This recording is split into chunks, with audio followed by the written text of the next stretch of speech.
Good evening, everyone. Welcome to those of you online. Welcome to those of us here in the room at the Army and Navy Club in London's glamorous West End. It's my pleasure tonight to introduce our speaker, who's giving the annual Stamer-Smith Lecture. It's the most prestigious of the Kipling Society speakers event, and that is long-serving member and servant of Kipling Studies, Danny Karlin. Danny has held teaching appointments at University College London, Boston University, the University of Sheffield, and the University of Bristol, where he was Winterstoke Professor of English Literature. He retired from Bristol in 2020 and in the same year was elected to the Fellowship of the British Academy. His books include Browning's Hatreds from 1993, Proust's English from 2005, The Figure of the Singer, and Street Songs, Writers and Urban Songs and Cries 1800 to 1925, both published in the 2010s, as well as numerous scholarly editions, including the Penguin Classics Jungle Books and Rudyard Kipling Stories and Poems in Oxford World Classics, both of which I'm sure many of you have on your shelves at home. Moreover, I've learned from my sources this evening that Danny has just become a grandfather. Is that correct? Yes, indeed. Yes.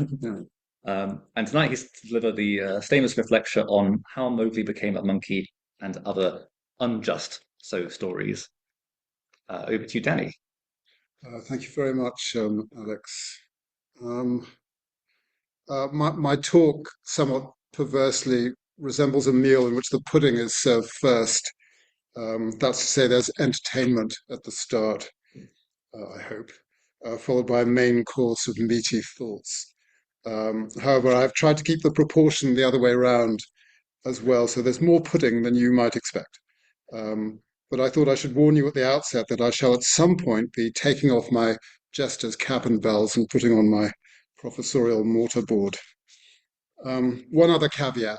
I do have some serious thoughts to share with you, but they don't really constitute an argument in the literary critical sense.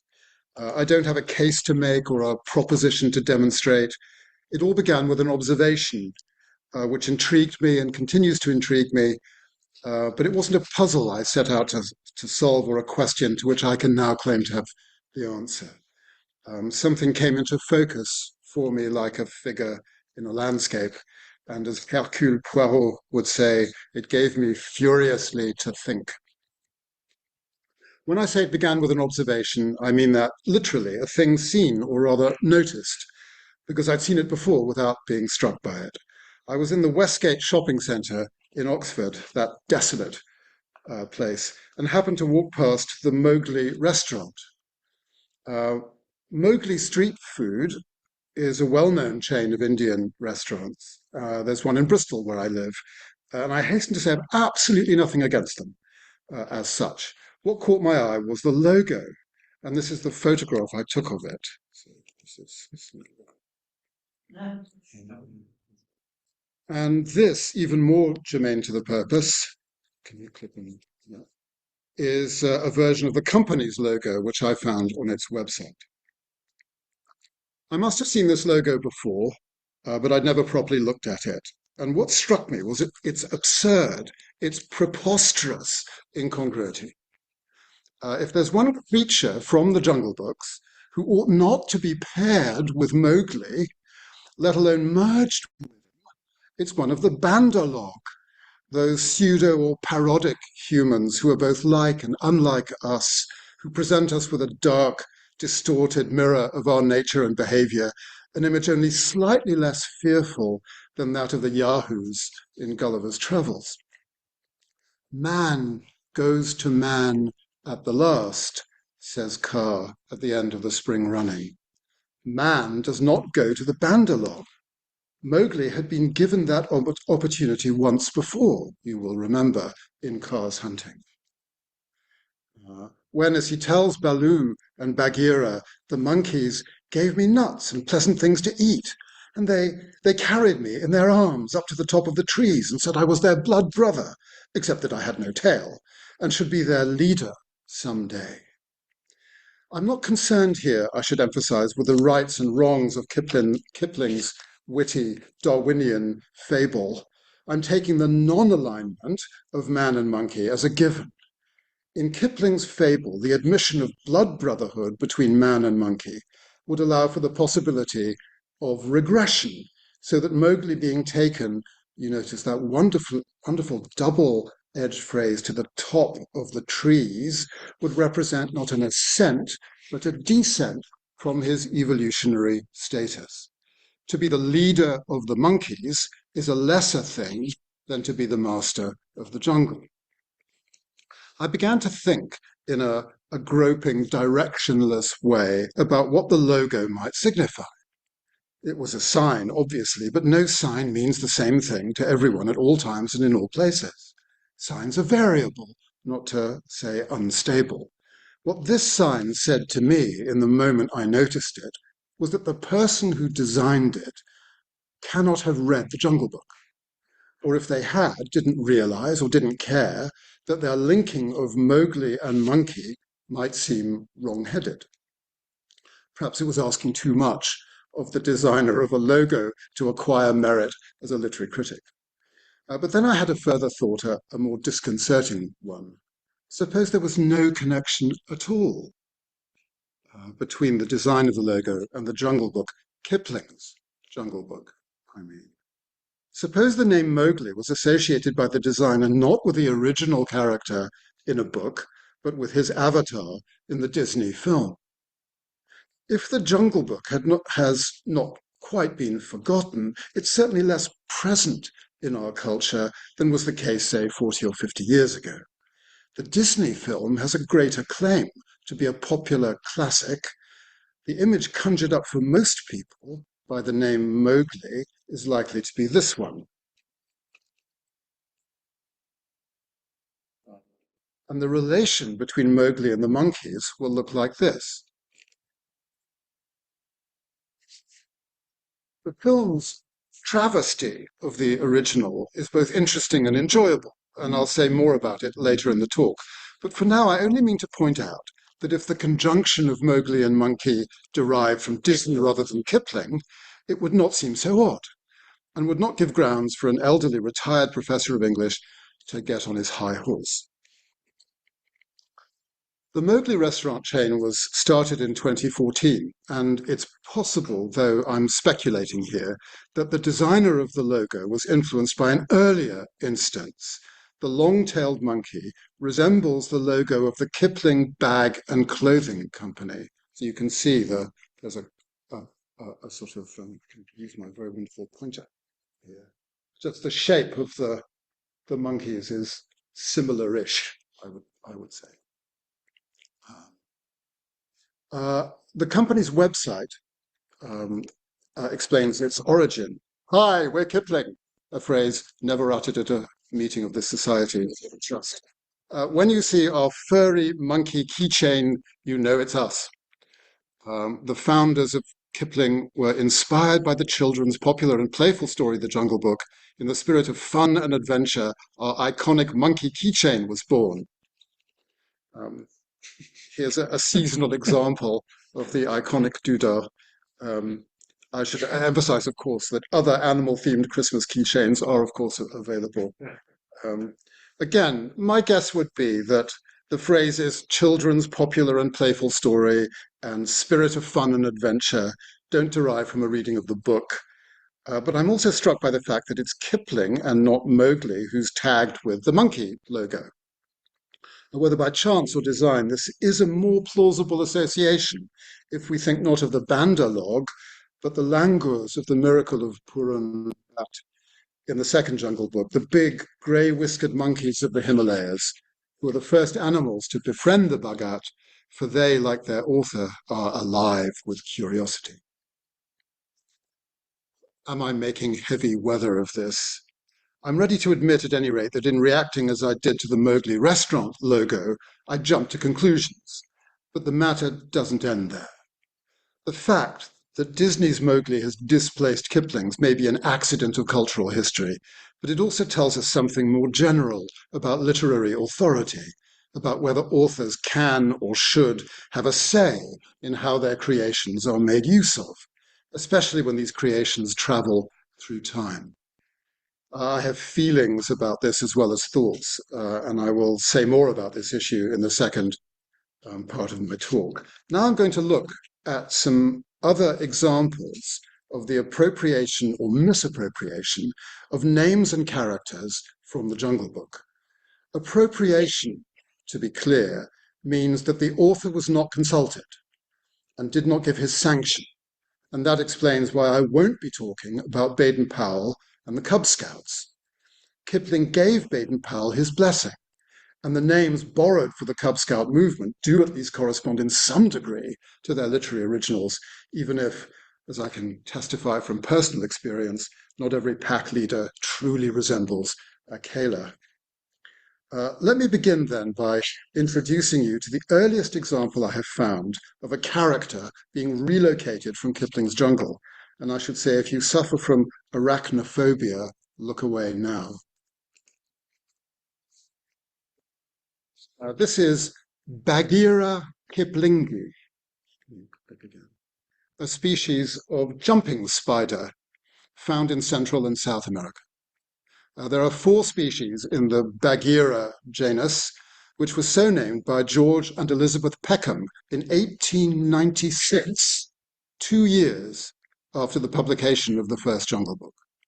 Now, I'll say more about the Peckhams in a moment, but just to complete the picture, here are images of 3 other genera of jumping spiders named in the same year. There's a large cash prize if you can guess which characters from the Jungle Book each of these spiders was named after. Take a moment. Shame on you all for not immediately identifying Akela, Mesua, and Nagaina. But of course, the serious point is that there is no necessary link between the name given to a new genus or species and the original, quote, owner of that name. The process is wholly arbitrary, whether the naming is intended to commemorate the discoverer or represents the discoverer's own fanciful choice, as it does here. The fancy may have been triggered by the fact that the discoveries were made in the jungles of Central America, so it occurred to the Peckhams to name them after characters in the recently published Jungle Book. But leaving aside the fact that the 2 jungles are completely different, it still wouldn't account for the choice of these particular names. So can we go back to slide? Yeah, back to the Bagheera. Yeah, that's right. In the case of Bagheera kiplingi, we might have desperate recourse to the theory that the glossy black color of the female corresponds to the color of the black panther. But this won't do because the Peckhams only found a single specimen in 1896, and that was a male. So the naming was gratuitous, unconnected to the creature's appearance or behavior, as though the discoverer were in the position of Adam in the Garden of Eden. As it happens, this is almost my favorite bit of the whole thing. Bagheera kiplingi illustrates this gratuitousness in a particularly relishable way because unbeknownst to the Peckhams, this species is unique among spiders in being a vegetarian. So to quote the Wikipedia entry, which is two slides. Okay. Bagheera kiplingi inhabits, I can't pronounce this, mimosauridæ trees, acacias in the genus Vachellia in particular, where it consumes specialized protein and fat-rich nubs called Beltian bodies. The nubs form at the leaf tips of the acacia as part of a symbiotic relationship with certain species of ants. Do the spiders eat the ants? They do not. The spiders actively avoid the ants that attempt to guard the Beltian bodies, their food source, against intruders. Incongruity can go no farther. If you think of Bagheera complaining during the drought and how fear came, would I could get good from chewing branches. Well, there you are. Now he is getting good from chewing, but the Peckhams didn't know it. They didn't wittily sort of call it Bagheera because of chewing branches, because the spider's herbivorous diet wasn't identified until 2008. So when I came across the story of Bagheera kiplingi and the other genera named by the Peckhams, and it was 1896, I immediately assumed that there must be some connection between them and Kipling. So can we go to the next one? So the biographical information that I found on George and Elizabeth Peckham, promising. They were Americans and had 3 children. It doesn't say so on this slide, but they did. They might be supposed to have bought the Jungle Book in 1894 when Kipling was living in Vermont. He was still living there in April 1896, which is when the Peckhams published their discovery in the Journal of the Natural History Society of Wisconsin. And this is the title of their paper. Even though Kipling left America in August 1896, there was time for him to receive a letter from the Peckhams. I was 90% certain that this must have happened. I naively assumed they would want him to know about the honor they had done him. There was also time for some bright spark of a journalist to get hold of the story and give it a snappy headline along the lines of this one.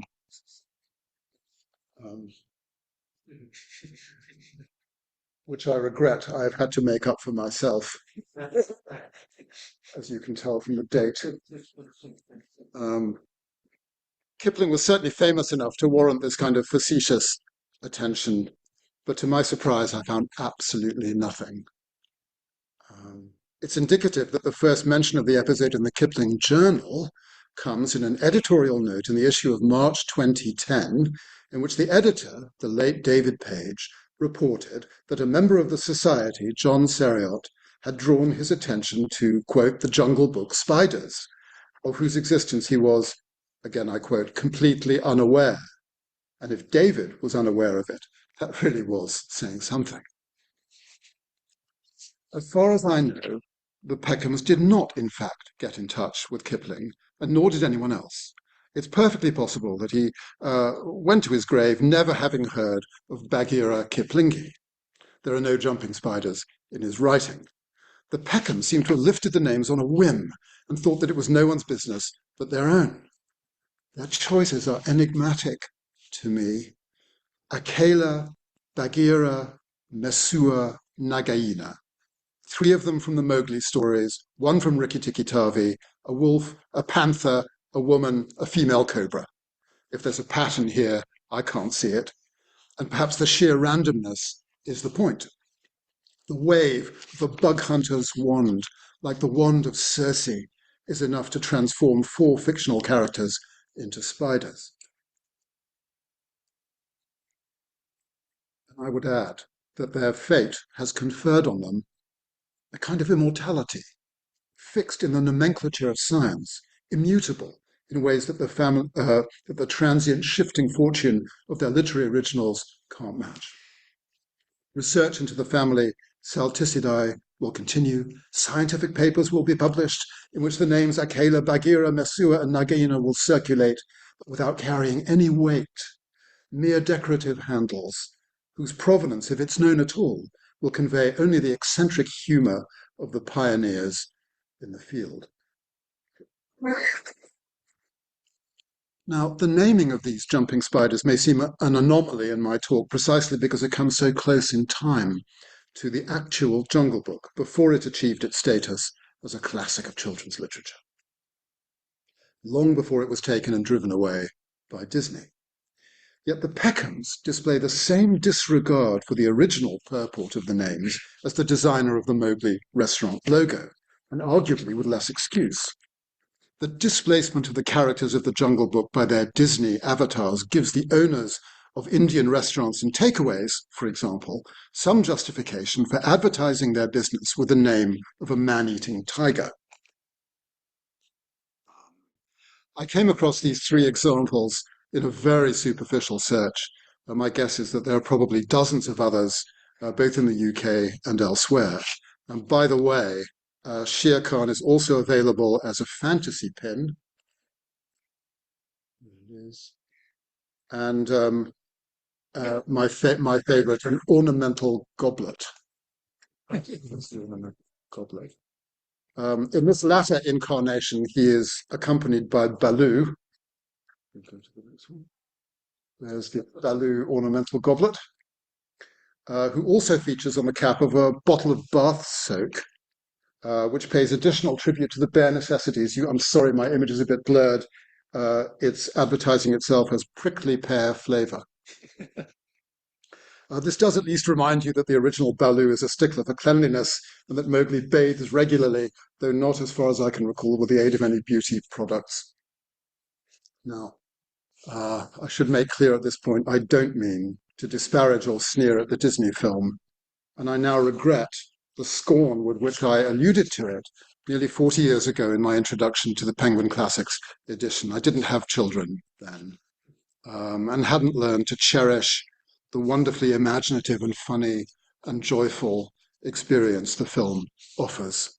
But there's also no doubt that it denatures the book, most of all by its elision of Mowgli's life in the Siamese wolf pack, and by its reassuring us that nothing bad ever really happens unless we allow the intimation of mortality supplied by the a cappella chorus of vultures towards the end. Neither Mowgli nor Bagheera can be shown hunting and killing, and Baloo's bare necessities don't include meat. The violence, even in the final confrontation of Mowgli and Baloo with Shere Khan, is comedic, a brilliantly choreographed slapstick sequence. The film is bloodless. Baloo's tragic self-sacrifice turns out to be no such thing. And to borrow Kipling's own phrase, if you think about it, you will see that it must be so. The depth and seriousness of the book are precisely literary qualities, qualities that emerge in its style, just as the sublime light-heartedness of the film is mediated by its visual and verbal and musical playfulness. And it's this light-heartedness which enables the characters to be, so to speak, unmoored from their literary origins and set adrift, so they can be picked up and redeployed. If Kipling's Jungle Book was still the main point of reference for most people, no one would call a restaurant chain Mowgli and associate his image with a monkey, or name an Indian takeaway after a lame, snarling, cowardly butcher, or demean Baloo by putting him atop a squeezy bottle of bath gunk. Most of the products and services that use names from the Jungle Book refer to the Disney version of the characters, but there are exceptions. One of the most striking is this one. The pose of the wolf in this image resembles, can we go to the next one, W.E. Drake's illustration to, you can see that those two poses are, they're reversed in mirror image. They're more alike than the image of Akela also on the Council Rock in the Disney film. And the Disney Akela has slight but unmistakable anthropomorphic traits, as you can see from this close-up. There, that face, it's not fully anthropomorphic, but it has anthropomorphic traits. And it's especially noticeable in that he barely seems to have any teeth, unlike Drake's wolf. And while the wolf in the dog food advertisement isn't baring his teeth, the script emphasizes the sharp canine teeth that he has bequeathed to his doggy descendants. Here, at least, Disney does give way to Kipling, though only, I suspect, as a marketing ploy. The brand name, Whole Prey, I hope no dog owner in this room feeds their dog whole prey and is going to take offense. I apologize in advance if that's the case. The brand name Whole Prey plays on the fantasy that your dog, like its lupine ancestors, has hunted down its quarry, as opposed to you, the intrepid owner, stealthily making your way through the urban jungle to your local supermarket, stalking the elusive tin of mashed up protein along the pet food aisle before seizing it and dropping it into your trolley. Now, this last example demonstrates the commercial motive that lies behind many, if not most, of the appropriations of Kipling's characters. But we should remember that this was not the case with George and Elizabeth Peckham, who stood to gain nothing except a reputation for mild eccentricity. And although personal appropriation of a character's name is rare, it does exist. And here's an example.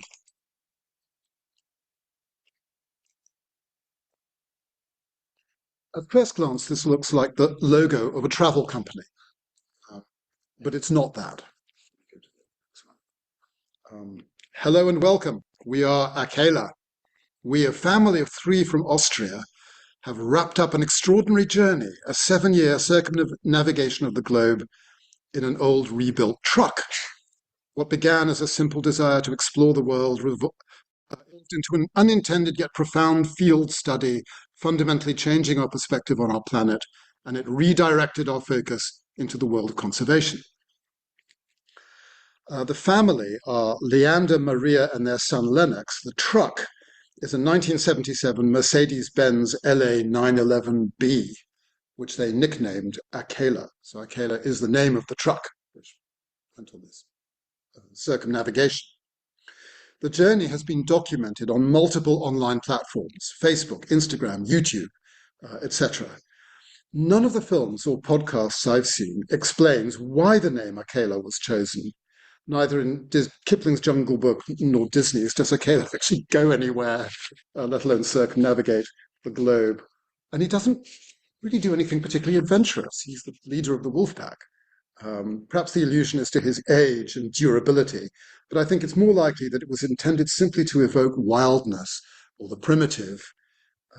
Yet this too is incongruous, since Akela represents precisely the opposite qualities.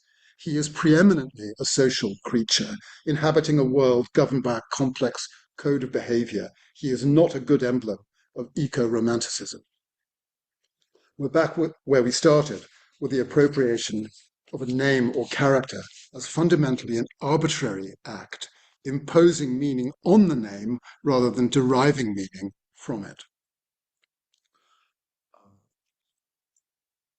That was the last helping of pudding, by the way. I come now to the business of thinking and reflecting, and I'm nothing if not serious. This is basically what you're getting from now, only with fewer jokes. Seriously, there is thinking and reflecting to be done. I've used the word appropriation in my talk, and of course there are less polite terms on offer. But theft, to use the least polite word, presupposes ownership. Do authors own the characters they create? I'm not now thinking about copyright, though that would apply in some circumstances. I'm thinking rather of what it means to publish a book, if we take the definitions of that word in their widest sense. So the primary meaning given in the OED is simply to make public. But within that very broad category, there are some suggestive distinctions. It is one thing to announce in a formal or official manner, to proclaim, to promulgate. It's another to make public or generally known. And this sense, the OED states, passes in later use into another, to make generally accessible or available for acceptance or use, a work of art, information, etc., to present to or before the public. And this, in turn, to my way of thinking, leads to another less neutral meaning, to expose or display to public view. And all these senses may be related to, but none is identical with, the sense of to prepare and issue copies of a book for distribution or sale to the public, to prepare and issue the work of an author. The fault line here, as I see it, runs along that phrase, to make generally accessible or available for acceptance or use. To illustrate this sense, the OED cites a sentence from a 17th century treatise on painting in classical Greece and Rome. And it was written by a scholar called Franciscus Junius the Younger. And I'm going to quote a passage here considerably longer than the sentence given in the OED, to give you more of the surrounding context, which is very interesting to my way of thinking. By the consideration of the honor given to these arts, that's painting and sculpture, the artificers themselves were admonished to use them with more respect, and being ashamed to confine arts of so large extent within a narrow compass, they would not employ them in adorning the walls of private houses for the delight of particular landlords only, Protogenes was contented with a little cottage in his garden. In the plasterings of Apelles, his house, there was never any picture to be seen. Nobody as yet took a pleasure in painting whole walls over.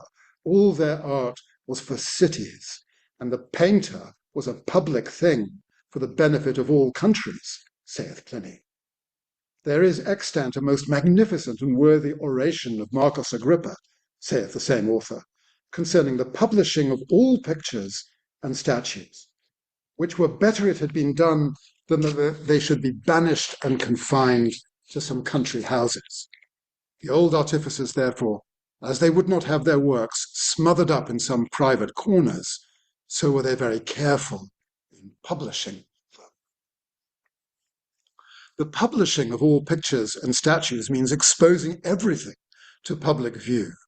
The artist, too, is seen as a public thing, their work a spectacle for the benefit of all countries. Artists don't work for a private client, not even for themselves. Their work is a public good, and publishing it makes it not just visible to everyone, but gives everyone a stake in it. In the passage that follows the one I've quoted, Junius says that the ancients deliberately left the attribution of their works uncertain, so that no individual painter or sculptor could claim ownership over a work. Now, this is, if you like, the pure Republican argument for publishing as a civic virtue. And it's no surprise to learn that Junius, who spent 20 years in England, was a friend of Milton. What historical basis there is in ancient Greece and Rome for this visionary state of things, I don't know. My point is that the principle behind it is capable of being reformulated in ways that are not so high-minded. On the one hand, if wealthy landlords are prevented from acquiring and hogging works of art, and if these works themselves are not valued simply according to their attribution, on the other hand, if no one owns a work of art, then everyone can lay claim to it. And this egalitarian access is given a powerful spin by the development of the technologies of mass reproduction. Walter Benjamin, in a famous and influential essay called The Work of Art in the Age of Mechanical Reproduction, referred to the aura of an original painting, the prestige that draws millions of visitors each year to the Sistine Chapel, even though they can see Michelangelo's masterpiece more clearly with more time for wonder and study in a book or an online tool. But although the original of the Mona Lisa or Van Gogh's Sunflowers or the Leaning Tower of Pisa retains its aura, the image of these works is subject to almost infinite appropriation, and they've all been appropriated and transformed by uncounted persons and groups for an unlimited range of purposes.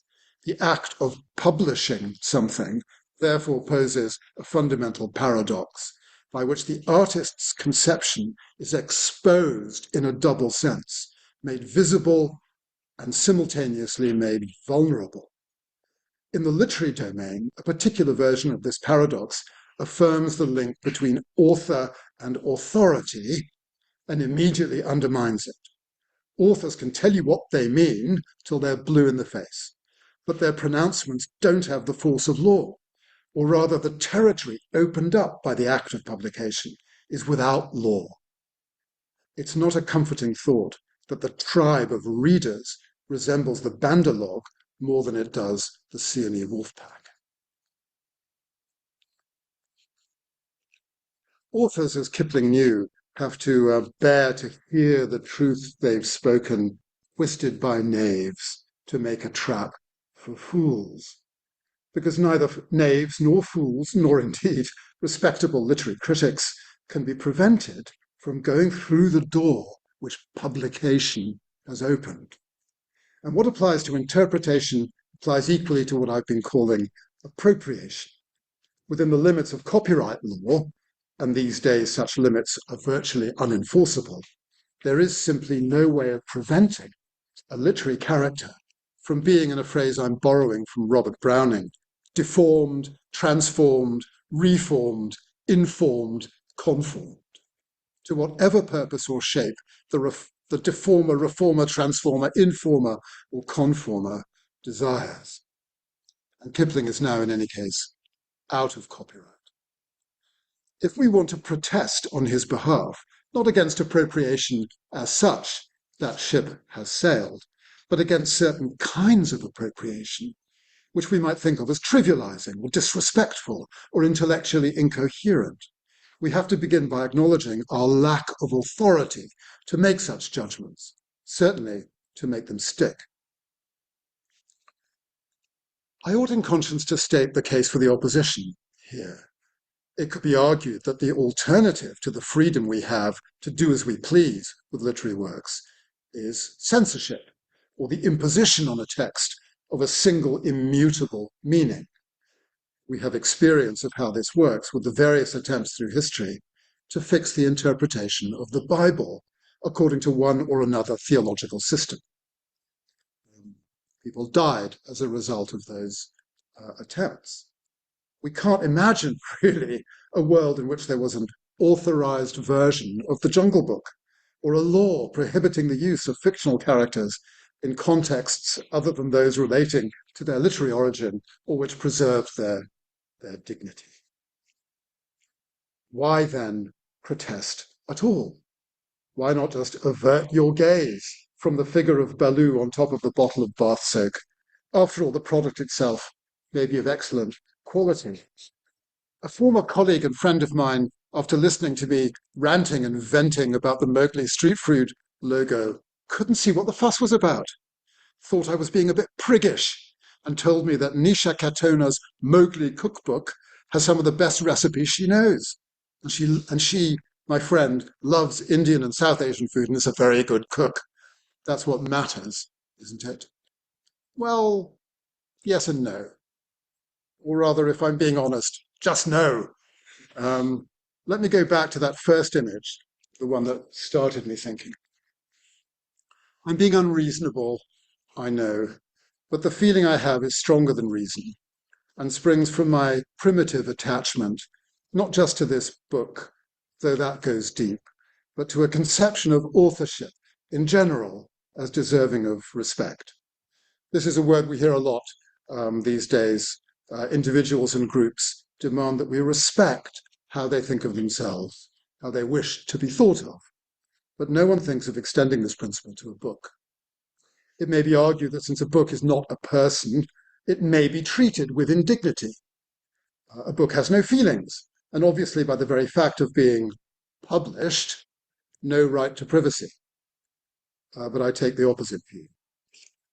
A good book is the precious lifeblood of a master spirit, embalmed and treasured up on purpose to a life beyond life.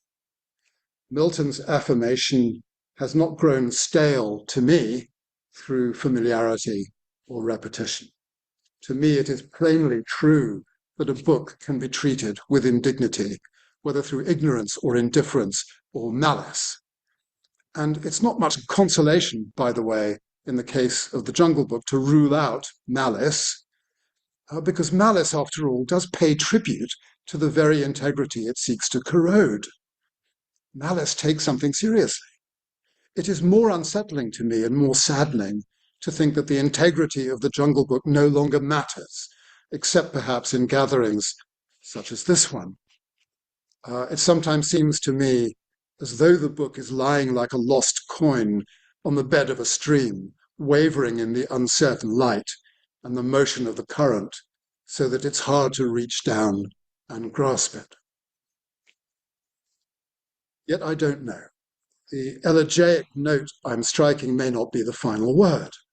I can envisage a child, say 9 or 10 years old, on a Saturday afternoon, watching the Disney film, walking the dog after it's gobbled up a large bowl of Akela whole prey, being taken out to dinner at Mowgli, and coming home to a hot bath smelling of prickly pear.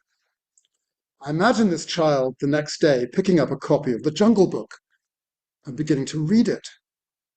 I ought to have faith in the book's narrative power and in the beauty of its sentences.